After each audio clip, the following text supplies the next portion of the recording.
Tuhan datang ke dunia ini untuk mati. Tuhan mengangkat salib dari Yerusalem ke Golgota. Kemudian di Golgota tangan dan kakinya dipaku. Kemudian digantungkan di kayu salib. Dan pada pukul 3 petang seluruh bumi gelap. Dan Tuhan berseru, Eloi, Eloi lama sabachthani. Bapa, mengapa engkau meninggalkan aku? Kemudian dia menyerahkan nyawanya kepada bapaknya. Dan dia mati di kayu salib. Itulah yang kita ingat pada hari ini. Oleh sebab itu, biarlah pikiran kita tertuju kepada Yesus pada hari ini. Dan kita ingat betapa besar kasih-Nya kepada kita. Semua itu diperbuat Yesus bukan bagi dirinya sendiri. Itu diperbuat Yesus bagi saudara dan saya. Untuk mengubahkan hidup saudara, mengubahkan hidup saya. Mengubahkan hidup manusia ini. Karena semua manusia telah berdosa dan telah kehilangan kemuliaan Allah. Semua manusia seharusnya dihukum dalam neraka yang kekal. Karena Tuhan harus menghukum dosa. Tetapi firman Tuhan berkata, tidaklah Tuhan suka seorang pun binasa. Tetapi Tuhan mau supaya sekaliannya sampai kepada pertobatan. Sampai kepada keselamatan supaya jangan dihukum dalam neraka yang kekal. Itulah sebabnya Tuhan rela menanggung dosa manusia ini. Dia ambil dosa saudara. Kemudian dia dihukum menurut dosa saudara, menurut dosa manusia. Yang begitu keji, yang begitu hitam, legam, yang begitu berat, semua sudah ditanggung oleh Tuhan Yesus. Dan Tuhan berkata pada akhir hidupnya, dia berkata sudah genap. Berarti sudah genap ditanggung oleh Tuhan Yesus. Dosa yang bagaimanapun besarnya. Jangan saudara berkata, saya tidak bisa diampuni Tuhan lagi, dosa saya terlalu besar. Hari ini hari rahmat Tuhan, hari kebebasan dari dosa dan akibat-akibat dosa. Karena Tuhan setelah mati bagi kita, dia rela mati bagi kita. Firman Tuhan berkata, Tuhan Yesus yang tidak mengenal dosa telah dijadikan dosa supaya kita jadi kebenaran. Saudara dan saya jadi benar dan boleh mewarisi hidup yang kekal. Tuhan berkata, manusia bagaimanapun baiknya engkau berusaha, engkau tidak akan sanggup mencapai surga. Surga memiliki standar yang sangat tinggi. Lagi pula, hai manusia, sebenarnya engkau telah mati di hadapanku. Bagaimana kau orang mati bisa berbuat perkara yang hidup? Orang yang mati rohani tidak mengerti perkara-perkara rohani. Orang yang mati tidak bisa ke surga. Orang yang mati rohaninya tidak bisa ke surga. Oleh sebab itu Tuhan datang memberikan kehidupan.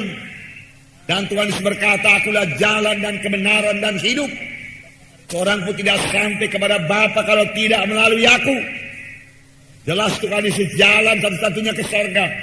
Sebab Tuhan berkata, seorang pun tidak sampai kepada surga, kepada Bapa kalau tidak melalui Yesus, kalau tidak melalui kasih karunia Tuhan Yesus tersebut.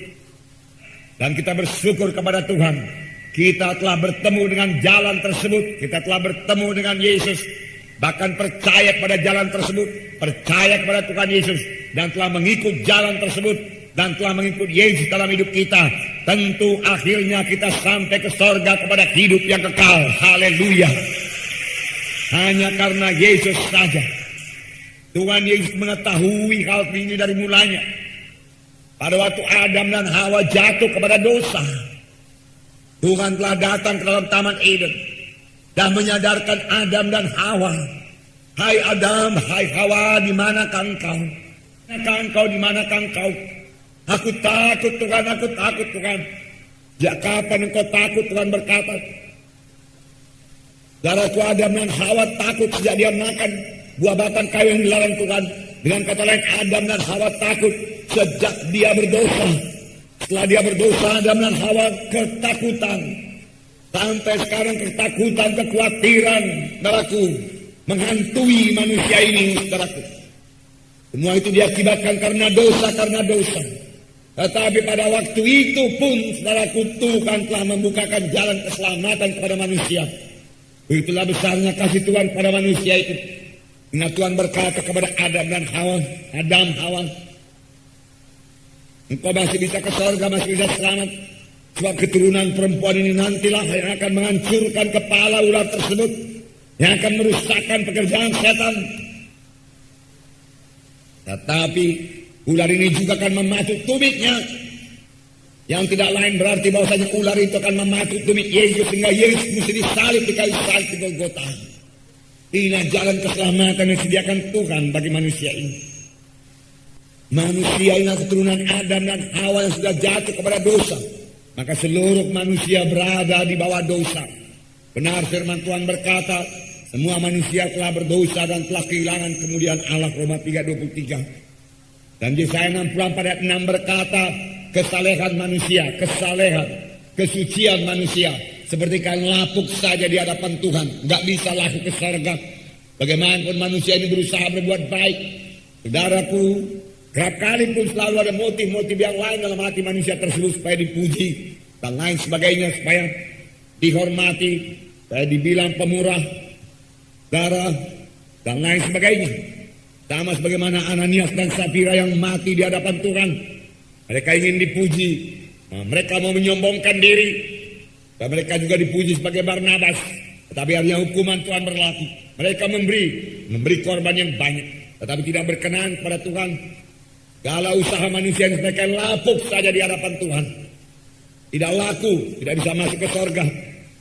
Saudara, namun bukan pula berarti saudaraku setelah kita selamat kita bisa terus berbuat dalam kejahatan, bisa terus hidup dalam dosa, tidak bisa.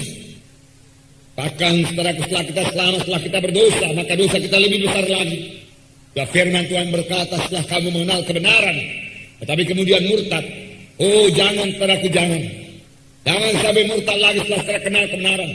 Jangan sampai tinggalkan lagi Tuhan setelah mengenal Yesus sebagai Tuhan dan Juru Selamat. Saudara yang telah ditemukan Tuhan, firman Tuhan berkata, saudara telah merasa-rasakan karunia yang daripada Tuhan, tetapi kemudian berpaling, tidak disediakan darah lagi untuk menyucikan dosa kita. Hati-hati dalam hal ini. Tetapi sepanjang saudara masih bisa berseru kepada Tuhan, saudara, bertobatlah. Niscaya darah Yesus menyucikan semua dosa kita. Allah menatap dari sorga dalam Mazmur 14.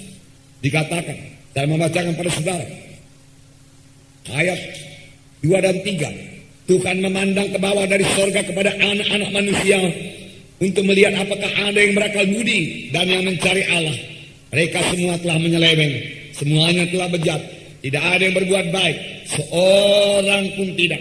Saya percaya kepada firman Tuhan ini. Tetapi kita bukan di situ, amin saudara. Pikiran kita tidak jahat semata-mata, amin. Bahkan pikiran kita saudaraku mengusir semua kejahatan. Kita tidak mau memikirkan yang jahat. Pikirkan yang baik. Pikirkan perkara yang di atas. Pikirkan perkara rohani. Pikirkan pekerjaan Tuhan. Pikirkan Yesus yang baik. Pikirkan firman Tuhan, amin saudara. Ya. Firman Tuhan berkata, renungkanlah itu siang dan malam. Maka dengan demikian perjalananmu akan berhasil dan engkau akan beruntung. Hai anakku, perhatikanlah perkataanku, arahkanlah telingamu kepada ucapanku, janganlah menjauh dari matamu, simpan di lubuk hatimu, masukkan dalam pikiranmu, maka itu akan menjadi kehidupan bagi mereka yang mendapatkannya dan kesembuhan bagi seluruh tubuh mereka. Amin.